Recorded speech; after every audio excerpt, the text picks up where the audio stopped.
Saya Denny Wiandono. Saya Diki Alamsyah. Di sini kami ingin mereview film horor Indonesia. Yang pertama, Danun 1. Film ini berkisah tentang pertemuan seseorang gadis indigo bernama Risa Saraswati dengan sahabat-sahabat hantunya. Risa adalah seorang gadis indigo.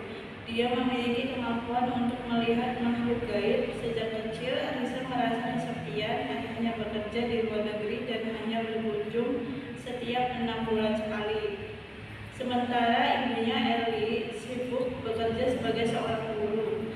Ketika Risa genap usia 8 tahun, dia berdoa agar mendapatkan teman dan tidak merasa kesepian lagi.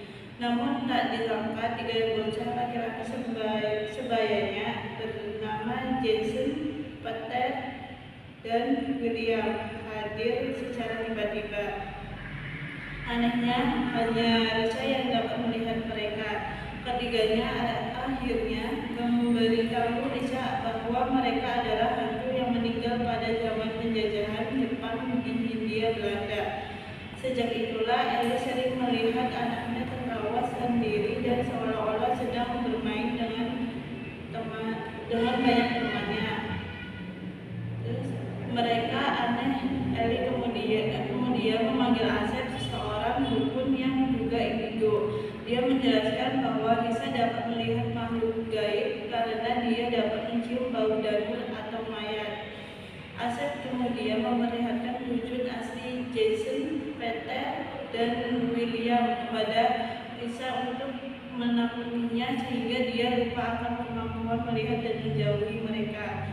Menyadari bahwa teman-teman Risa adalah hantu, Eli mencari jalan untuk memisahkan Risa dengan teman-teman gaibnya tersebut. 9 tahun kemudian, Risa kembali ke rumah masa kecilnya bersama dengan Eli dan adik perempuannya Riri. Karena Eli akan didinas ke luar kota, Risa, Riri, dan sepupu mereka Andri ditugaskan untuk menemani nenek mereka di sana hingga pengasuhnya datang. Ketika Riri sedang bermain, dia menemukan sebuah sisir di pohon beringin yang ditanam dekat rumah. Pohon beringin tersebut sebelumnya adalah satu-satunya tempat yang ditakuti oleh Jason, Peter, dan William, sehingga mereka mengingatkan Risa untuk tidak pernah ke sana. Malamnya seorang wanita bernama Asih datang dan menyatakan bahwa dia adalah pengasuh yang dipanggil oleh Ibu Andri. Namun Risa merasakan ada hal yang tidak beres karena Asih langsung saja tertarik pada Riri. Kejadian-kejadian aneh pun mulai mengganggunya. Risa menyimpulkan bahwa Asih adalah hantu ketika dia menyadari bahwa Andri tidak dapat melihatnya. Itu review tentang film Danun 1. Selanjutnya review dari KKN Indonesia Penari, berkisah tentang 6 orang dalam kelompok KKN dari kampusnya yang melakukan proker di sebuah desa terpencil yang konon dalam lingkup daerah Banyuwangi. Tempat ini kemudian disebut Desa Penari karena ada pemimpin lelembut bernama Badarahuwi, siluman ular penari yang berusaha mengambil tumbal dari antara anak muda tadi. Walau targetnya meleset, ia mendapatkan budak jiwa pasangan dari kelompok KKN itu yang berhubungan di tempat keramat desa yaitu pemandian tapak tilas. Bermula dari pembicaraan mahasiswa sesuatu kampus yang akan mencari tempat untuk program kerja selama KKN. Ayu mempunyai kakak lelaki bernama Ilham yang memiliki kenalan di sebuah desa terpencil daerah Jawa. Mereka berdua yang dari timur pergi berangkat ke arah barat bersama-sama dengan Nur untuk memantau situasi desa di sana. Ilham berusaha membujuk Pak Prabu, si kepala desa, untuk mau menerima adik dan kelima temannya teman-temannya ber-KKN dalam desa. Ayu juga ikut membujuk dan meyakinkan bahwa mereka akan memperbaiki saluran air dan tidak akan macam-macam. Pak Prabu semula menolak karena tak pernah ada yang KKN di sana. Juga sepertinya ada alasan yang ia tutupi. Nur juga mulai merasa ada yang aneh dengan desa itu. Dia semacam indigo gitulah. Pak Prabu akhirnya menerima dan menjemput 6 orang kelompok KKN, Nur, Ayu, Widya, Bima, Anton, dan Wahyu dengan motor untuk masuk ke dalam hutan. Dari perjalanan mereka, Nur merasa desa ini tidak beres. Ada sosok penari cantik memantau mereka. Pun si Widya mendengar ada suara gamelan. Pak Prabu sampai bilang ke mereka kalau tidak ada desa lain dalam hutan selain tempat lelaki itu berada.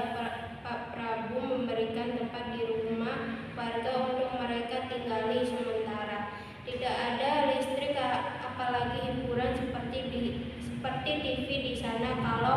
Kalau mau mandi harus pergi ke tempat pemandian di luar rumah. Mau BAB apalagi harus mengali tanah dulu. Nah, tapak ibu Parubaya yang menerima ketiga perempuan, Ayu, Nur, dan Widya kurang suka pada mereka karena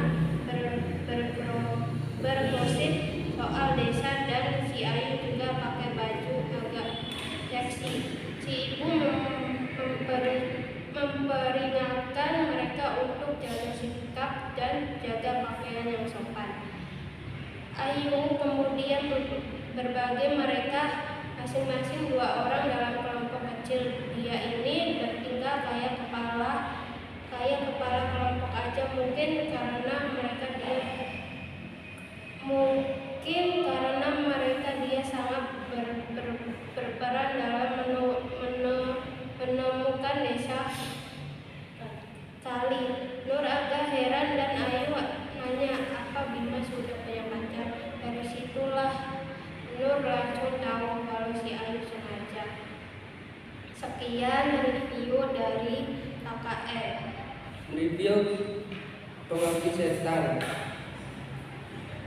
Cemunion berhasil terbang melampaui tembok tinggi besar itu. Sama seperti ketika ibu terbang mundur ke langit-langit, ruangan gelap.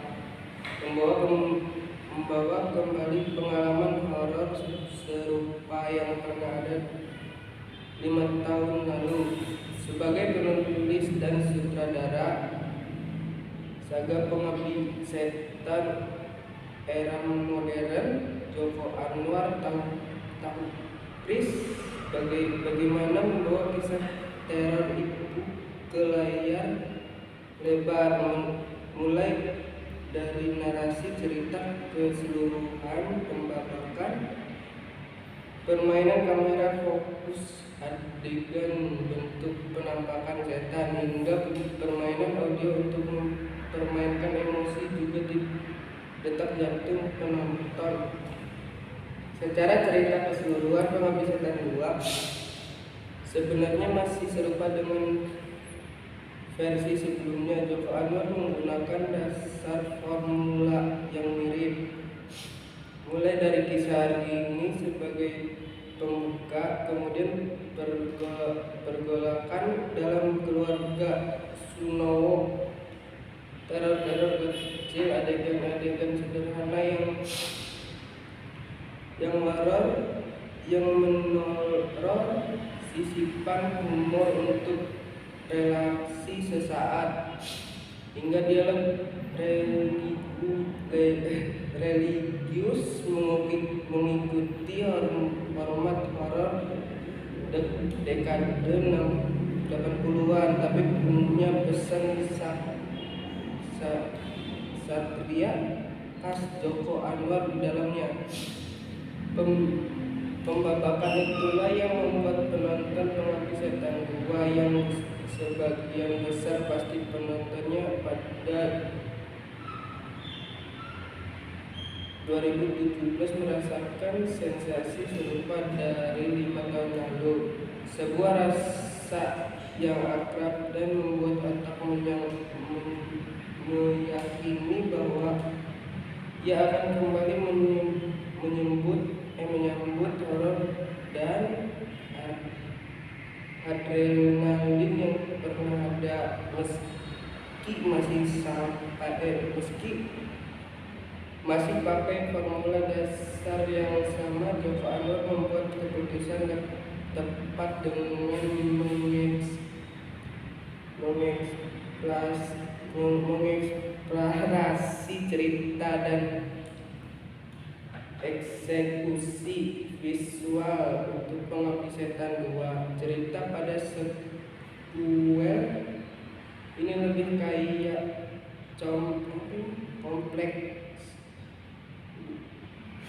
lebih kompleks dan tentu saja memperluas kisah yang disebut penggemar berat sineas ini sebagai Joko Anwar. Sekian review dari Pengabdi Setan 2. Dilanjut dengan film Satu Suro.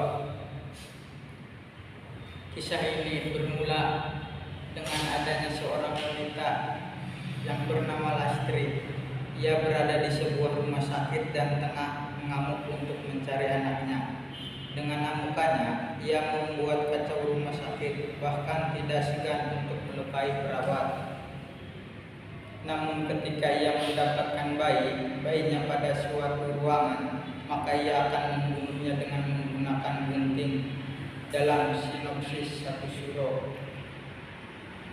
Dari luar ruangan, seorang perawat mengatakan jika itu bukan bayinya, namun bukannya mereka justru membuat semakin menjadi karena ia membunuh semua bayi yang ada dalam rumah sakit tersebut.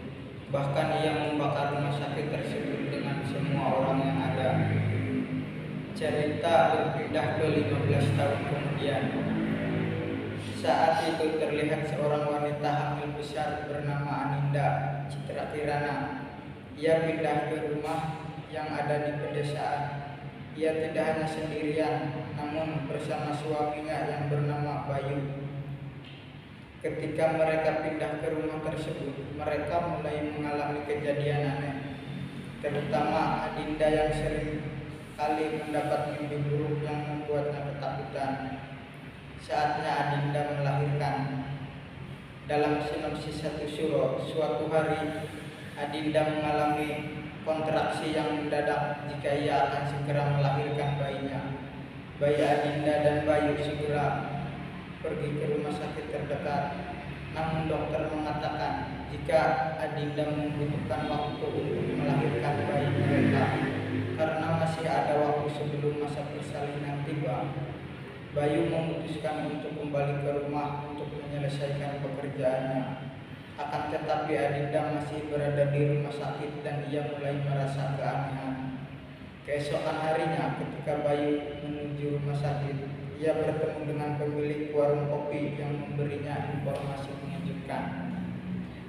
Pemilik warung tersebut mengatakan jika tidak ada rumah sakit untuk daerah mereka. Ia mengatakan kalaupun ada, itu rumah sakit yang sudah 15 tahun tidak beroperasi. Mendengar hal tersebut membuat Bayu segera mendatangi rumah sakit dan mendapati jika rumah sakit dalam keadaan terbengkalai. Sementara itu, Adinda yang berada dalam rumah sakit tersebut bertemu dengan arwah dari Lastri yang tengah menangis. Dalam tangisannya, ia mengatakan jika anaknya harus segera mati.